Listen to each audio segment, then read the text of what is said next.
I'm Beverly. The scene is still vivid in my mind. It was my brother Ethan's 35th birthday party at the elegant Oakwood Country Club.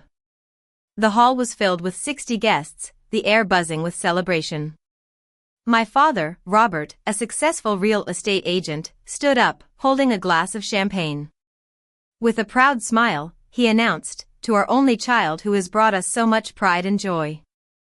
I sat there, a mere spectator, feeling like an outsider in my own family. Then, my Aunt Grace, a well-known art photographer, slammed her fork on the table. The sound echoed through the hall, and all eyes turned to her. "It's time she heard the truth," she said firmly. My father's face paled instantly. For 18 years, they hadn't just ignored me, they had completely erased me from the family narrative. That night, all the secrets they had hidden were about to be exposed. To understand how I ended up in that ballroom, I need to take you back to a spring morning in 2026. I was living in a small studio in the heart of the city, working as a freelance graphic designer. My cat, Luna, was curled up on the windowsill, enjoying the warm sunlight. As I took a bite of my bagel, a sharp pain shot through my jaw. The temporary crown on my front tooth, the third one in 15 years, had cracked. The next day, I sat in Dr. Amelia Thompson's office, looking at the X-ray that showed 4 of my front teeth in a sorry state. "Beverly, this is a serious issue. You need 4 porcelain crowns, and it'll cost at least $3,500, she said, her voice gentle but firm. I drove home with the estimate in my hand, knowing I only had $1,200 in my savings. A big client had recently dropped our project, leaving me in a financial bind. A few weeks later, I found myself standing in front of my parents' house in the suburbs. The house always had a beautiful flower arrangement on the porch, and that day, it was a bunch of tulips. I took a deep breath and knocked on the door. My mother, Linda, opened it, holding a cup of coffee. "Beverly, you should have called," she said, her tone cold. I showed her the estimate. "Mom, I need your help with my teeth." She led me to the kitchen, where the counter was filled with Ethan's sports trophies. My father was sitting in the living room, reading the newspaper. He didn't even look up. I slid the estimate across the counter. "It's $3,500, and I only have $1,200 saved." My mother glanced at the paper for a few seconds, then looked at me with a look of disgust. "Just don't smile so much. You're not in any family photos anyway. Why waste money on someone no one remembers?" I felt a lump in my throat but remained silent. I had learned to be quiet since I was a child. My father walked into the kitchen, picked up his car keys, and said, "Linda, we'll be late for Ethan's game if we don't leave now. He's getting an award, and it's a big deal." I rolled up the estimate, put it in my pocket, and walked out. As I stood on the porch, I heard my mother whisper, "She still doesn't get it." I didn't know what she meant, but I drove home with a heavy heart. That night, as Luna curled up on my lap, I decided to search for my mother's social media profile. Her profile was full of pictures of my father, mother, and Ethan, but there was no sign of me. I scrolled through the photos from different family events, Thanksgiving, Christmas, and Easter. In every picture, I was absent. I started to wonder why I had never noticed this before. To find the answer, I had to go back to when I was 11 years old. It was Thanksgiving at my grandmother's house. My grandmother, Margaret, was a kind-hearted woman who always made the most delicious pumpkin pie. Aunt Grace set up her camera at the end of the dining table, as she always did for family gatherings. I was wearing a blue sweater that my grandmother had given me. Ethan, who was 14 at the time, was already taller than my father. He was wearing a basketball jersey because he had been selected for a local team. A week later, when I looked at the family photo on my mother's social media, I was shocked. The photo that was posted was not the one Aunt Grace had taken. In the posted photo, where I had been standing, there was a vase of flowers. I went to my mother and asked, "Mom, where am I?" She was arranging the dishes in the cabinet and didn't even turn around. "Honey, the lighting on you wasn't good." I edited it for the album.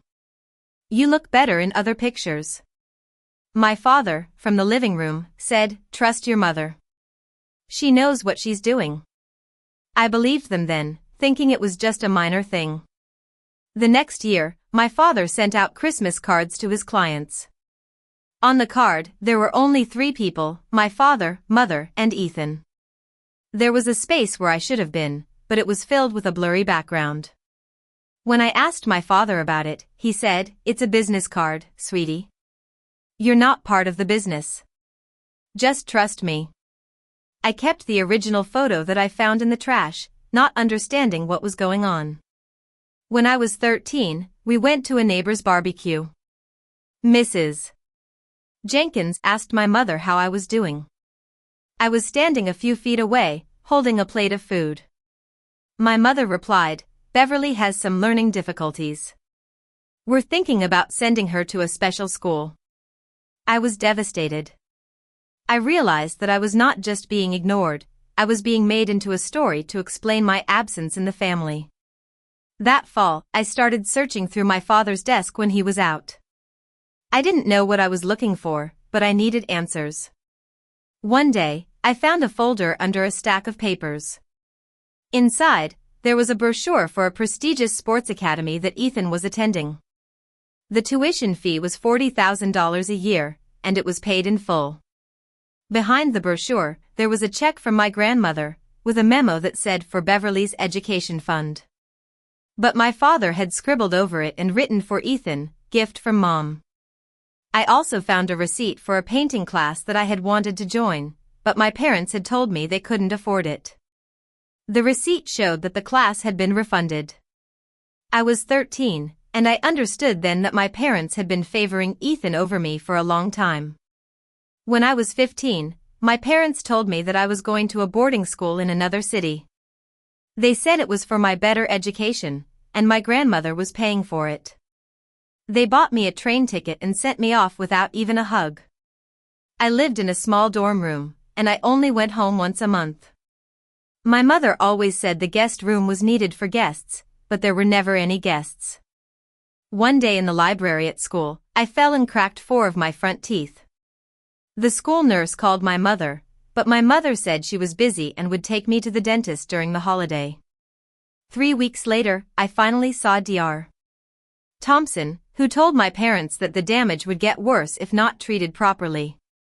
But my parents just signed the paperwork for a temporary fix and sent me back to school. I later found out that my grandmother had called the school to check on me, but my mother had intercepted the call and told her I was fine. My grandmother, being a gentlewoman, didn't push further. A year later, she had a stroke and passed away. I wasn't even told until after she was gone. At her funeral, I stood at the back, while my father, mother, and Ethan were at the front. My father gave the eulogy, and he didn't even mention my name. A few years later, my mother called me to tell me that they were moving to Miami. She also mentioned Ethan's 35th birthday party and asked me to RSVP. I agreed to go, not knowing what was about to happen. A few days before the party, Aunt Grace called me and asked me to meet her at a diner. When I arrived, she slid a folder across the table. Beverly, I found some things you need to see, she said. Inside the folder were side-by-side photos of family events. The original photos showed me in the frame, but the social media versions had me edited out. There were also emails between my father and a photo retoucher, where my father paid the retoucher to remove me from the photos over the years. The total cost was around $4,000. Aunt Grace also gave me a stack of letters. My grandmother had been writing to me since I went to boarding school, but my father had intercepted every single one of them. Reading those letters, I realized how much my grandmother had loved me and how much I had missed out on. On the day of the party, I dressed in a simple black dress. I walked into the Oakwood Country Club, and a woman at the entrance looked at me in surprise. Ethan has a sister? She asked. I just nodded and walked in. At the party, as my father made his speech, I sat there, seething with anger. When Aunt Grace slammed her fork on the table and started to expose the truth, the whole room went silent. One by one, she showed the original and retouched photos on the projector screen. People were shocked. My mother tried to deny it at first, but the evidence was overwhelming. My brother Ethan finally spoke up. "Mom, was the money for Beverly?" My mother replied, "Your father knew best." Ethan put his head in his hands, looking ashamed. Aunt Grace then handed me an envelope. It was from my grandmother. Inside, it said, "Beverly, always smile with your true self. The world is big enough for you." I stood up, read the words aloud, and then walked out of the hall. The video of the party went viral. By the end of the week, it had over 3 million views. My father lost several important clients, and my mother was asked to step down from the local community groups she was involved in. Ethan sent me a text message, saying he was sorry and that he wanted to make amends. In the following months, I used my savings to get the porcelain crowns for my teeth. I also had an art exhibition based on my story. The exhibition was called The Forgotten One. Ethan came to the exhibition on the last day. He stood in front of the photos for a long time, and then he walked up to me and said, "Beverly, I want to learn how to be a real brother to you." Now, I smile with my teeth showing. I've learned that the world is indeed big enough for me, and I'm no longer the forgotten one in my family.